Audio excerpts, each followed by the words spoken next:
Hello viewers, আজকের recipe KFC স্টাইলে chicken fry. তো দেখো, এই রেসিপিটা করার জন্য আমি ফার্স্টে কী করেছি। তো ফার্স্ট আমি এটা একটু দেখিয়ে দিলাম যে কত সুন্দর হয়েছিল। আমি ডেকোরেশনটা করেছিলাম, কিন্তু খুবই সুন্দর লাগছিলো দেখতে।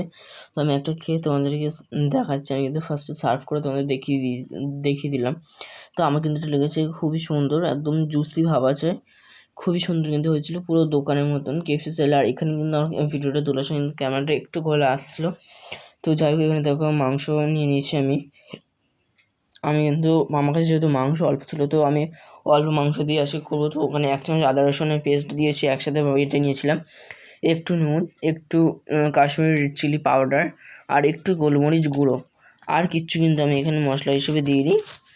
তো এইগুলোকে আমি এবার দেখো মশলাপাতিগুলোকে দিয়ে দিচ্ছি, দিয়ে কিন্তু আমি এবার একটু মাখিয়ে নেবো খুব ভালোভাবে। তো দেখতেই পাচ্ছ, দেখো আমি এখানে গোলমরিচ গুঁড়ো একটু দিয়ে দিচ্ছি, দিয়েই কিন্তু খুব ভালোভাবে মাখিয়ে নিচ্ছি। এটা যতক্ষণ মাখাচ্ছি ততক্ষণ আমি বলে দিই, মিথি বলে একটা দিদি লিখেছে যে ভাই তোমার ভিডিওগুলো আমার খুব ভালো লাগে। আর মিথি বিশ্বাস বলে একটা দিদি লিখেছে যে তোমার সাথে দেখা করার আমার খুব ইচ্ছা। আরেকটা দিদি লিখেছে যে সৌমিতা বলে যে ভাই তোমার ভিডিওগুলো আমার খুব ভালো লাগে, আমি তোমার প্রত্যেকটা ভিডিও দেখি। আকাশ বলে একটা দাদা লিখেছে যে আমি কিন্তু তোমার প্রত্যেকটা ভিডিওতে কমেন্ট করি। তো থ্যাংক ইউ দাদা, তুমি আমার প্রত্যেকটা ভিডিও দেখো আর কমেন্ট করো তার জন্য।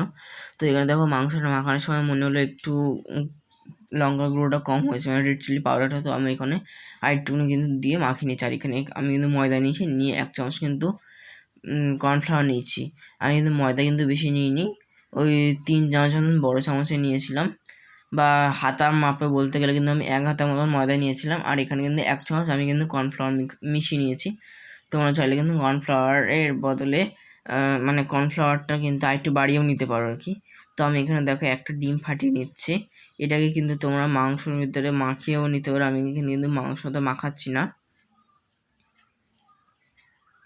তো এবার আমি এটাকে খুব ভালোভাবে কিন্তু মিশিয়ে নিচ্ছি, দেখতেই পাচ্ছ খুব ভালোভাবে কিন্তু আমি এটাকে ফেটিয়ে নিচ্ছি। আমি এখানে কিন্তু কোনো মশলা ইউজ করছি না, আমি শুধু এমনি কিন্তু খুব ভালোভাবে ফেটে নিচ্ছি। দেখো আমার কিন্তু এটা ফেটানো হয়ে গেছে, আমি তুলে একটু দেখিয়ে দিলাম তোমাদের। তো দেখো এখানে আমি এবার কীভাবে এই ফ্রাইগুলো করি, আরও যেহেতু অনেকগুলো কমেন্ট হয়েছে, কমেন্টগুলো কিন্তু আমি এক্ষুনি বলতে পারছি না। তো তার জন্য কিন্তু পরের ভিডিওতে তোমাদেরকে আমি আমার কমেন্টগুলো বলবো। তো এখানে দেখো ম্যারিনেশন আমি কিন্তু করে রেখেছিলাম, ম্যারিনেশনটাকে কিন্তু আমি আবার একটুখানি আরেকটা স্টেপে করবো। তো তার জন্য এখানে দেখো লেবু আমি কিন্তু দিয়ে দিচ্ছি, লেবু রসটাকে দিয়ে কিন্তু আমি এখানে 15 মিনিট মতন রেখে দেবো চাপা দিয়ে। তাহলে কিন্তু আমার এই দু স্টেপে কিন্তু আমার ম্যারিনেশনটা কমপ্লিট হয়ে যাবে। তো এখানে দানাটা পড়ে গেছিলো, তো আমি দানাটাকে কিন্তু তুলে নিলাম। তো দানাটাকে তুলে নেওয়ার পরে কিন্তু খুব ভালোভাবে মাখিয়ে নিচ্ছি লেবু রসের সাথে, দেখতেই পাচ্ছ। তো এখানে দেখো আমি মোটামুটি সব কিন্তু নিয়ে নিয়েছি। আর এখানে কিন্তু একটু অন্ধকার ভাব আসছিলো, তো তার জন্য দেখো আমি যাই হোক এটা কিন্তু অন্ধকার ভাব আসছিলো একটু।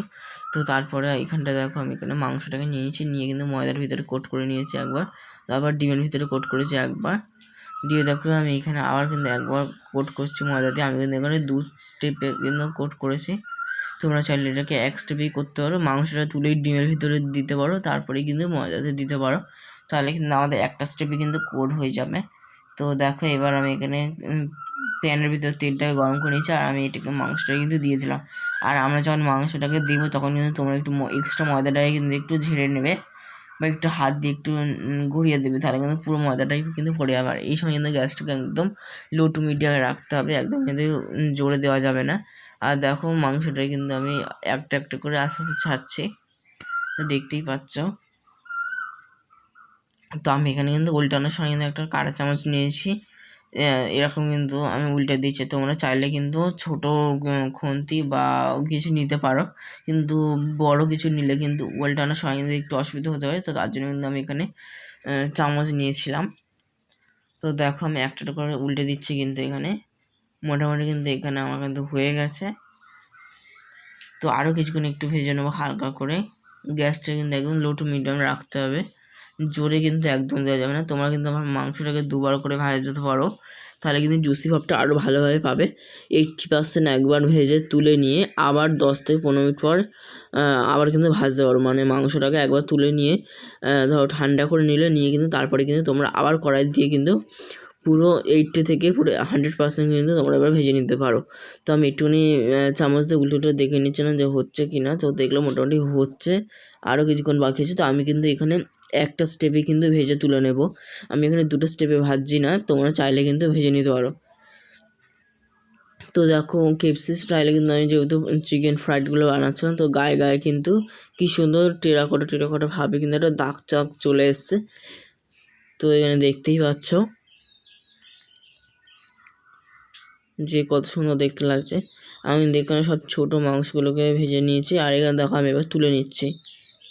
তো এখানে ফার্স্টে দেখো সবগুলো কিন্তু উঠছিল না, তো তার জন্য আমি এখান থেকে একটু কাঁটা চামচটা তুলে নিলাম, নিয়ে কিন্তু আমি এগুলোকে সব তুলে নিচ্ছি। তো দেখো, তো দেখতেই পাচ্ছ আমি এগুলো কিন্তু সব তুলে নিচ্ছি একটা একটা করে।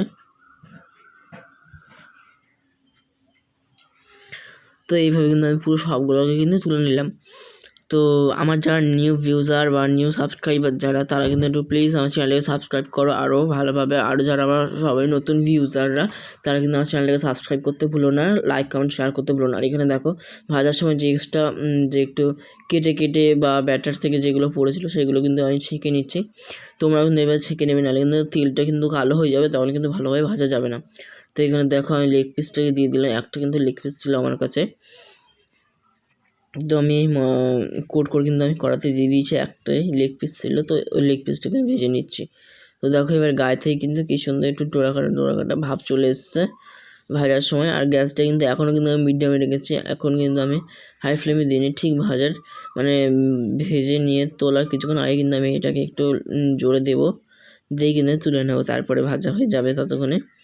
তো যাই হোক এখানে দেখো আমার কিন্তু এটা মোটামুটি ভাজা হচ্ছে, কত সুন্দর দেখতে লাগছে।